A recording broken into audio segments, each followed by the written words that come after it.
Welcome back दोस्तों, स्वागत है आप सभी का आपके अपने चैनल पर। मैं हूं आपका दोस्त दीपक जायसवाल। आज के वीडियो में हम समझेंगे कि आप अपनी क्लास 10th इंग्लिश के पेपर में, जो कि आपको 5 मार्च को होने वाला है, उसमें कैसे आप 80 आउट ऑफ 80 मार्क्स लेकर आ सकेंगे।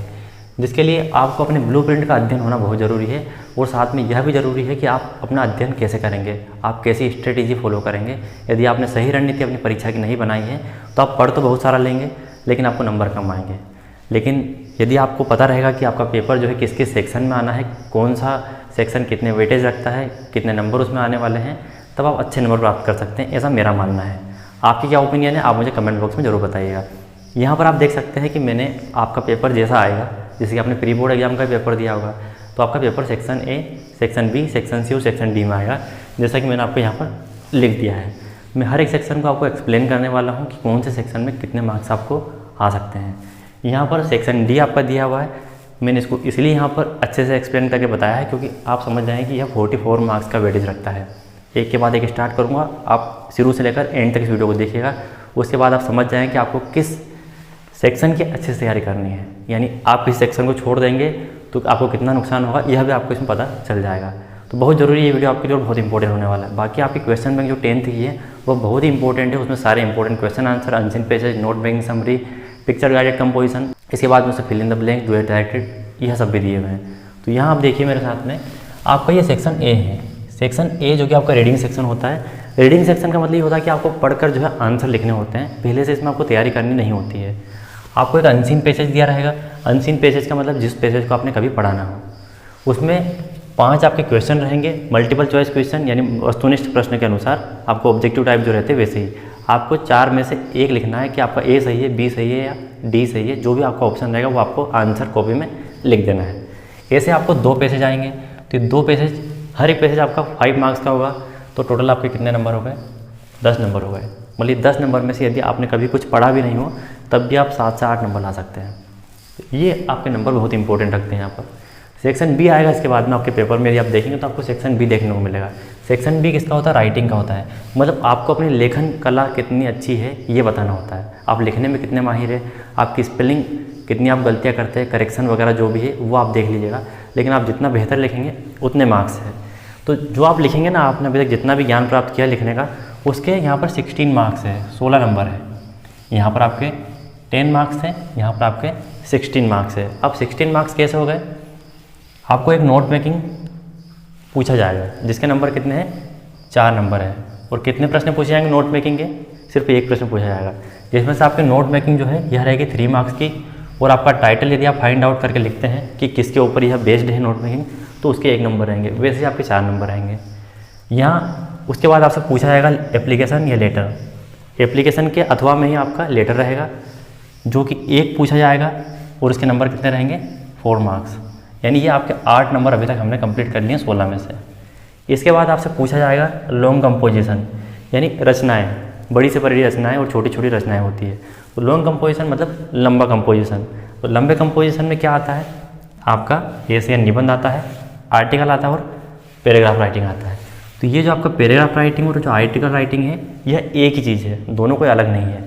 और आपका ऐसे, यानी ये दोनों अथवा में आने वाले हैं। या तो आप निबंध लिखेंगे कोविड-19 murder of science my hobby के बारे में, या फिर आप इंपॉर्टेंस ऑफ इंग्लिश या जो भी आपको टॉपिक दिया हो उस पर आप एक पैराग्राफ लिखेंगे। दोनों में से एक चीज़ आपको करनी है। आप क्या करेंगे मुझे पता है, आप ऐसे लिख कर आएंगे। और यदि आपको ऐसे पता है और वो आपको ऐसे में नहीं पूछा गया है और वही आपसे आर्टिकल या पैराग्राफ में पूछ लिया गया है, तो फिर आप क्या करेंगे? आप इसके पॉइंट हटा के उसी को पैराग्राफ में लिख देंगे, आधा कर उसको। तो जिससे आपका पैराग्राफ कंप्लीट हो जाएगा, यदि वही टॉपिक का ऐसे आपने याद किया है तो। ये 1 आएगा और इसके कितने नंबर रहेंगे? 5 मार्क्स रहेंगे। टोटल ओवरऑल आप देखिए, यहाँ पर आपके 4 और 4 8 और 5 कितने नंबर हो गए? आपके 13 नंबर कंप्लीट हो गए।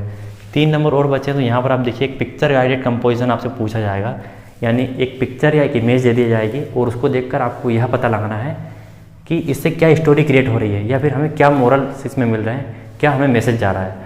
जो मैसेज आपको पता हो वही आपको सोचना है और वही आपको लिख देना है। 75 शब्दों यानी 75 वर्ड्स में आपको लिखना है, जिसके आपके रहेंगे 3 मार्क्स। तो आपका जो राइटिंग स्किल जिसमें आपको लिखना ही लिखना है, उसके कितने मार्क्स हैं? 16 मार्क्स। टोटल अभी तक हमने 26 मार्क्स कंप्लीट कर ली, जिसमें हमें note making, summary, letter application, long composition और पिक्चर गाइडेड कंपोजिशन, ये चारों चीज़ें आ गई। यहाँ पर अनसीन पैसेज देखा हमने जो कि 10 नंबर का था। अब यहाँ आप सेक्शन सी देखिए जो कि आपका ग्रामर का है। ग्रामर आपके लिए सबसे टिपिकल लगती है और आप हमेशा कहते हैं कि ग्रामर वाली वीडियो बनाइए। So that, if, unless, modals, determiners, articles, tense, active voice, passive voice, पता नहीं कितने टॉपिक इस वाले पोर्शन में आ जाते हैं। लेकिन आप खुद देखिए इसका वेटेज कितना है, सिर्फ 10 नंबर का इसका वेटेज है। यानी आपसे रिक्त स्थान पूछे जाएंगे, fill in the blanks, question एक आएगा उसमें 5 फिल इन द ब्लैंक्स आएंगे जो कि 5 मार्क्स के रहेंगे। और वहीं डू एस डायरेक्टेड जिसमें आपको टेंस पूछा जा सकता है, एक्टिव वॉइस, पैसिव वॉइस पूछा जा सकता है, आर्टिकल पूछे जा सकते हैं, या फिर आपके जम्बल्ड वर्ड्स पूछे जा सकते हैं, यानी शब्दों को इधर उधर रख दिया जाएगा और आपको एक सेंटेंस बनाना है। If, unless, so that, to का उपयोग पूछा जा सकता है, कुछ भी पूछा जा सकता है। ये भी आपके 5 रहेंगे और 5 मार्क्स के रहेंगे। यानी 10 नंबर हमारे हो गए इतनी सारी ग्रामर पढ़ने के बाद में। यानी कितना कम वेटेज है और हम सिर्फ ग्रामर पढ़ते रहें और हम पेपर देने चले जाएंगे, तो बताइए आपको कितने नंबर आएंगे? सिर्फ 10 नंबर आएंगे। यानी हमें तैयारी क्या करना है, अनसीन पैसेज आपका जो रहेगा वो आपको देखकर सोल्व करना है। नोट मेकिंग समरी कैसे बनाते हैं उसके लिए ऑलरेडी मैंने वीडियो बना रखा है। यदि आपको इंग्लिश रीड करना भी नहीं आती तो आप आराम से उस वीडियो को देखकर बना सकेंगे। यहाँ पर एप्लीकेशन लेटर भी मैं आपको सिखा दूंगा कैसे करना है। लॉन्ग कंपोजिशन ऑलरेडी मैंने वीडियो अपलोड कर दिया अपने चैनल पर कि आपको निबंध कैसे लिखना है। पिक्चर गाइड कंपोजिशन आपकी क्वेश्चन बैंक में कंप्लीट करवा रहा हूँ, उसमें आपकी 6 इमेज 6 पिक्चर दी गई है, वो मैं कंप्लीट करवाऊंगा। Fill in the blanks do as directed में कंप्लीट करवा चुका हूँ और अच्छे से मैंने एक्सप्लेन किए हैं ग्रामर के रूल के हिसाब से। अब सबसे इंपॉर्टेंट पार्ट है हमारा सेक्शन डी। आप खुद देखिए इसमें 44 मार्क्स आपको आ सकते हैं यदि आपने आपकी फर्स्ट फ्लाइट बुक और फुटप्रिंट विदाउट फिट जो कि सप्लीमेंट्री बुक है, यदि इन दोनों पुस्तकों का अध्ययन अच्छे से कर लिया है तो आपको 44 मार्क्स लाने से कोई नहीं रोक सकता। ये सब मत कीजिए, कुछ भी मत कीजिए। इसमें आपके 36 नंबर है और अकेले इसमें 44 नंबर है।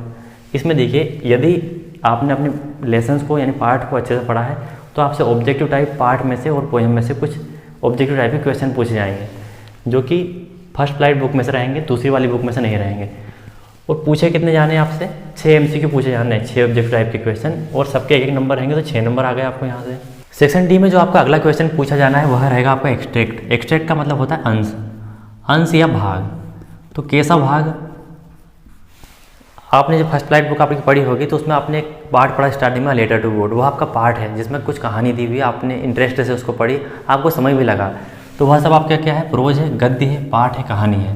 उसके बाद में आपने dust of snow, fire and ice ये कविताएं पढ़ी जो कि स्टंजा यानी पंक्तियों के रूप में थी। वह सब कविताएं हैं जो कि छोटे छोटे आपके पार्ट होते हैं, मतलब पोएम होती है, कविताएं होती है। तो उन्हीं कविताओं को पोएट्री, पद्य या कविता आप कह सकते हैं। और इन दोनों के एक एक प्रश्न आएंगे, एक एक प्रश्न आएंगे और उन एक एक प्रश्न में आपके 3-3 क्वेश्चन रहेंगे और प्रत्येक क्वेश्चन का 1 मार्क रहेगा। यानी 2 तो आपके MCQ टाइप के क्वेश्चन हो सकते हैं, एक आपका प्रश्न हो सकता है, या फिर आपका एक MCQ टाइप का क्वेश्चन हो सकता है, इसमें 2 प्रश्न हो सकते हैं, छोटे छोटे क्वेश्चन रहेंगे। आप इसे एक्सट्रैक्ट में से आराम से लिख देंगे, चाहे वो प्रोज का है या पोएट्री का है। लेकिन जब पोएट्री यानी जो कविताओं की हम बात करते हैं तो इसमें आपसे पूछा जाता है कि नेम ऑफ द पोएट यानी कवि का नाम बताओ, या फिर नेम ऑफ द पोएम या फिर कविता का नाम बताओ। तो ये आपको सबके याद करके जानना है। और वहीं आपसे प्रोज का पूछा जा सकता है कि ये प्रोज है, यह किस पार्ट से लिया गया है, आपको उस पार्ट का नाम बताना पड़ेगा। तो वैसे ही आपके 3 मार्क्स हो गए, मतलब ये 6 नंबर के आपके एक्सट्रैक्ट हो गए। एक्सट्रैक्ट कितने नंबर का हो गया आपका? 6 नंबर का। अब फर्स्ट फ्लाइट बुक जो आपकी मेन टेक्स्ट बुक है उसमें से कुछ छोटे शॉर्ट आंसर टाइप क्वेश्चन पूछे जाएंगे और कुछ लॉन्ग आंसर टाइप जिनके उत्तर आपको बड़े लिखना है, और कुछ प्रश्न ऐसे रहेंगे जिनके उत्तर आपको छोटे लिखना है। तो वही छोटे क्वेश्चन आपसे कितने पूछे जाएंगे? तो आपने जो लेसन पढ़े हैं, पार्ट पढ़े हैं, उनमें से आपसे 6 प्रश्न पूछे जाएंगे। प्रत्येक प्रश्न 2 नंबर का रहेगा, तो आपके 12 मार्क्स हो जाएंगे। वहीं आपने जो कविताएं पढ़ी है उसमें से 2 छोटे क्वेश्चन पूछे जाएंगे और प्रत्येक के 2 नंबर रहेंगे, वैसे आपके 4 मार्क्स हो गए, यानी 4 मार्क्स आपके कंप्लीट हो जाते हैं यहाँ पर। वहीं यदि हम बड़े क्वेश्चन की बात करें, लॉन्ग आंसर टाइप क्वेश्चन जिनके नंबर भी ज़्यादा होते हैं और आपको लिखना भी ज़्यादा होता है, वो आपके गद्य वाले जो पार्ट है यानी जो लेसन्स आपने पढ़े हैं उनमें से 2 क्वेश्चन पूछे जाएंगे, प्रत्येक 3 नंबर का रहेगा, तो ये 6 मार्क्स होगा आपके। वहीं पोएम जो है आपकी, पोएम में से एक ही लॉन्ग आंसर टाइप आपका प्रश्न पूछा जाएगा जो कि आपका 3 मार्क्स का रहेगा। ये आपको समझ में आ गया कि शॉर्ट आंसर टाइप और लॉन्ग आंसर टाइप क्वेश्चन आपके कितने कितने आने। इसमें 6 क्वेश्चन आएंगे आपके। पोएम यानी कविता में से 2 क्वेश्चन आएंगे जो 2-2 नंबर के रहेंगे। वहीं आपके लॉन्ग आंसर टाइप में आपके टोटल 3 प्रश्न आएंगे, जिसमें से एक पोएम में से रहेगा और एक आपका गद्य में से रहेगा। तो वैसे करके आपके 9 नंबर लॉन्ग आंसर टाइप के हो गए और वहीं आपके 16 नंबर हो गए आपके शॉर्ट आंसर टाइप के। यानी अच्छा खासा वेटेज है अपने पास में। 16 मार्क्स हो गए यहाँ पर और यहाँ पर आपके 9 मार्क्स हो गए, मतलब 25 नंबर आपको सिर्फ आपकी फर्स्ट फ्लाइट बुक के क्वेश्चन आंसर याद करने से आ रहा है।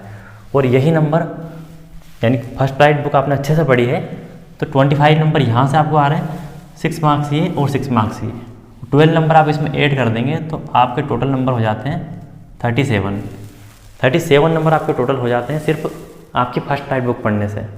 अब हमारे पास 44 मार्क्स करने में 7 नंबर और चाहिए, यानी 7 मार्क्स हमें कहाँ से प्राप्त होंगे, तो जो आपकी सेकेंडरी बुक है जिसका नाम है फुट प्रिंट्स विदाउट फिट, जिसमें सिर्फ आपके लेसन्स दिए हैं, यानी गद्य के रूप में आपको पाठ दिए गए हैं।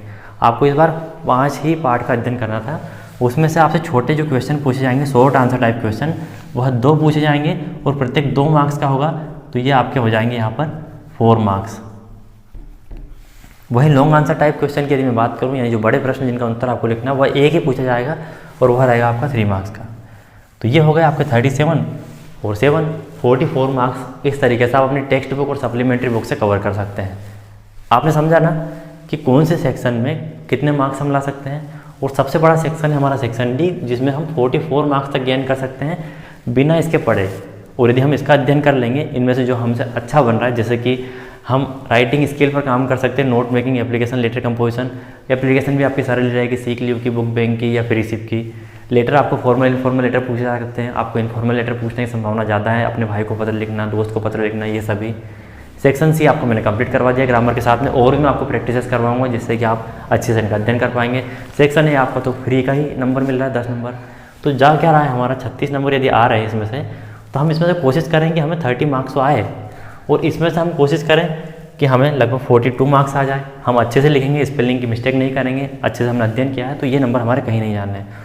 तो ओवरऑल यदि आप इतने अच्छे से अध्ययन कर लेंगे तो आप फिर भी 80 में से 72 मार्क्स ला सकते हैं। और यदि आपकी तैयारी बहुत बेहतर है तो आप इसके अनुसार तैयारी कीजिए ना, कि हमें पढ़ना क्या है, हमें लेटर एप्लीकेशन पढ़ना है, लॉन्ग कंपोजिशन पढ़ना है जो कितना वेटेज रखता है, हमें ग्रामर में कितना टाइम देना है, यह बहुत ज़रूरी है, किताब पर हमें कितना फोकस करना है यह भी ज़रूरी है। आपकी जो second foot print without fit है उसमें सिर्फ 7 मार्क्स है आपके पास में, यदि आप उसको छोड़ भी देंगे, यदि आपको बहुत भारी लग रही हो तो भी आपके ज़्यादा नंबर कट नहीं होने। तो आई होप ये आपको टोटल समझ में आ गया हो कि आप 80 आउट ऑफ 80 मार्क्स अच्छे से कैसे गेन कर सकते हैं।